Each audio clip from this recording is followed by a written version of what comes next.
Бұл Американың атақты драматургы Теннесси Уильямстың 1944 жылы жазылған «Шыны хайуанат» пьесасының қазақ театрында алғаш рет сахналануы.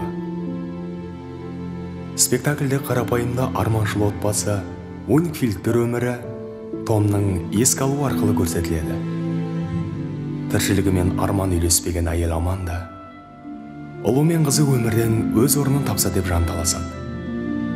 Бірақ оларды түсінуге құлқы жоқ.